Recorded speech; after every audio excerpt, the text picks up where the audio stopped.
সন্তানদের জীবনবোধ তৈরি করার জন্য শিক্ষণীয় কার্টুন, ফিল্ম বা বিভিন্ন ভিডিও দেখানো যাবে কিনা, এ ব্যাপারে ইসলামের কোনো বিধিনিষেধ আছে কি? যদি কার্টুনে কোনো মিউজিক না থাকে, অশ্লীল কোনো কিছু না থাকে, ইমান বিধ্বংসী কোনো কিছু না থাকে, তাহলে সেক্ষেত্রে পরিমিত এবং ভারসাম্য রক্ষা করে সন্তানকে এ ধরনের ভিডিও দেখানো যেতে পারে, কিন্তু সর্বোচ্চ সতর্ক থাকতে হবে এগুলো বাচ্চার যেন আসক্তির কারণ না হয়। আজকাল সাধারণত আমরা ডিভাইসে যখন সন্তানদেরকে নিয়ে যাই তখন তাদেরকে ফেরানোটা কঠিন হয়ে যায় এবং তারা কিন্তু আসক্ত হয়ে যায়। পরবর্তীতে তারা সেখান থেকে খুব ভয়াবহ একটা পর্যায়ে চলে যায়। বিধায় সেটিকে মাথায় রেখে এটি করা যেতে পারে। সবচেয়ে ভালো হয় এগুলোকে অ্যাভয়েড করে যদি আপনি সন্তানকে সরাসরি হাতে কলমে দিনে শিক্ষা দিতে পারেন এবং তার বিনোদনের জন্য ফিজিক্যাল এক্সারসাইজ হয় সেরকম খেলাধুলা সহ বিভিন্ন রকমের খেলাধুলার উপাদানের ব্যবস্থা আপনি করতে পারেন। আমি চোখ বন্ধ করে নামাজ পড়ি। একজন বলল চোখ বন্ধ করে নামাজ পড়া হারাম, নামাজ হবে না, কিন্তু চোখ বন্ধ করে নামাজ পড়লে আমার ভালো লাগে এবং মনোযোগ বেশি থাকে। আপনার কাছে সঠিক বিষয়টা জানতে চাই। মৌলিকভাবে খোলা রেখে নামাজ পড়া উচিত। স্বাভাবিকভাবে চোখ খোলা রেখে নামাজ পড়তে হবে। যদি কেউ চোখ বন্ধ করে নামাজ পড়েন তাহলে সেটা সাধারণত মাকরুহ হয়, অপছন্দনীয় হয়, সুন্নাহর খেলাফ হয়। যদি কেউ চোখ বন্ধ করে নামাজ পড়লে তার মনোযোগ থাকে এবং খুশু থাকে, তার ফোকাস ঠিক থাকে, জাস্ট মনোযোগ ঠিক থাকার প্রয়োজনে যদি কেউ এটি করে তাহলে সেটা মাকরুহ হবে না, সেটা জায়েজ হবে। বিয়েতে অমুসলিম সহকর্মীকে সাক্ষী বানানো যাবে কিনা, অমুসলিম ব্যক্তি সাক্ষ্য দানে বিয়ে হবে কিনা? বিয়েতে সাক্ষী মুসলিম হওয়া জরুরি। অমুসলিম সাক্ষী যদি সাক্ষ্য দেয় তাহলে সেক্ষেত্রে বিয়ে বিশুদ্ধ হবে না এবং তার সাক্ষ্য ইসলামী শরীয়তের আলোকে গ্রহণযোগ্য হবে না। কিছুদিন আগে আমি আমার বড় বোনের সঙ্গে এক জায়গায় যাই, সেখানে বোন আমাকে তার ছেলে হিসেবে পরিচয় দিয়েছেন। এতে কি আমাদের ভাই বোনের সম্পর্ক ভেঙে গেছে? কোনো বোন যদি সামাজিক বা অন্য কোনো কারণে তার ভাইকে নিজের সন্তান হিসেবে পরিচয় দেয় তাহলে শরীয়ত দৃষ্টিকোণ থেকে বিধান কি?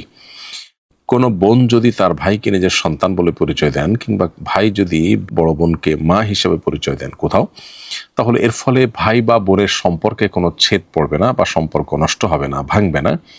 তবে এরকমটি করা জঘন্য অপরাধ এবং মিথ্যা কথা।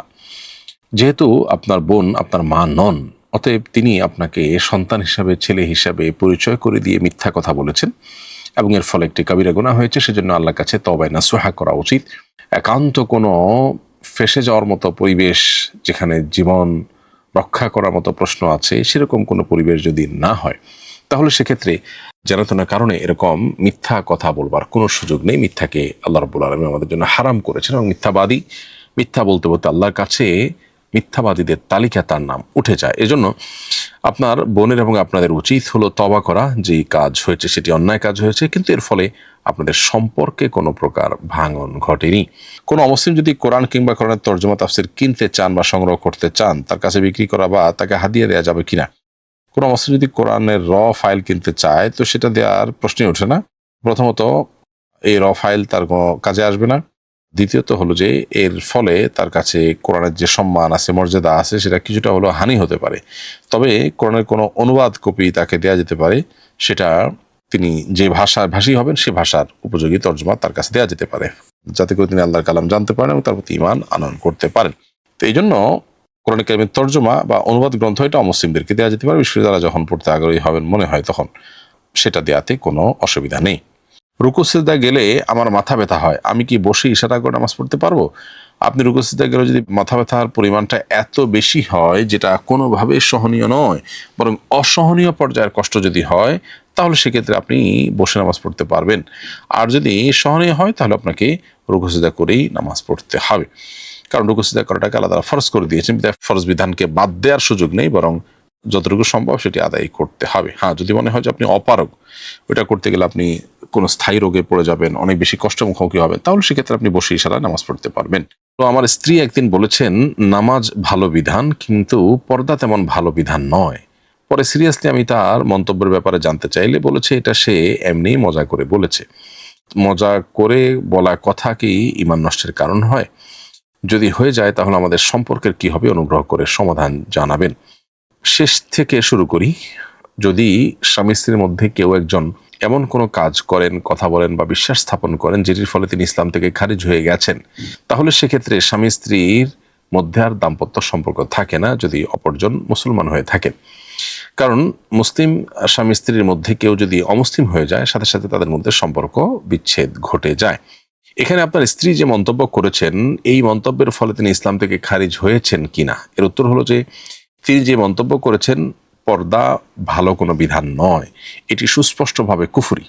এমনকি রসিকতা করে মজা করে বললেও এটা কুফরি। তবে অজ্ঞতাবশত যদি এরকম বলে থাকেন তিনি, তাহলে সেটা ইমান থেকে বের হওয়ার কারণ নাও হতে পারে। তারপরও সতর্কতামূলকভাবে আপনারা স্বামী স্ত্রী উভয়ে আপনাদের বিবাহটাকে পুনরায় নবায়ন করে নেবেন। দুজন সাক্ষ্যের সামনে প্রস্তাব এবং সম্মতি থাকবে এবং কিছুটা মহান নির্ধারণ থাকবে, তাতে আপনাদের বিবাহ নবায়ন হয়ে যাবে। এর জন্য ঘটা করে কোনো আনুষ্ঠানিকতার প্রয়োজন নেই। এবং এ ধরনের মন্তব্য করার ব্যাপারে আমাদের সতর্ক থাকতে হবে। শরিয়ার সুস্পষ্ট এবং অকাট্যভাবে প্রমাণিত কোনো বিধান, সেটা যদি কেউ বলে আমার পছন্দ হয় না, ভালো লাগে না, তাহলে সেটা সুস্পষ্টভাবে কুফরি হয়, অবিশ্বাস হয় এবং আল্লাহর সঙ্গে বিদ্রোহের শামিল হয়। এ ধরনের কথা মজা করে বলবার মতো বিষয় নয়।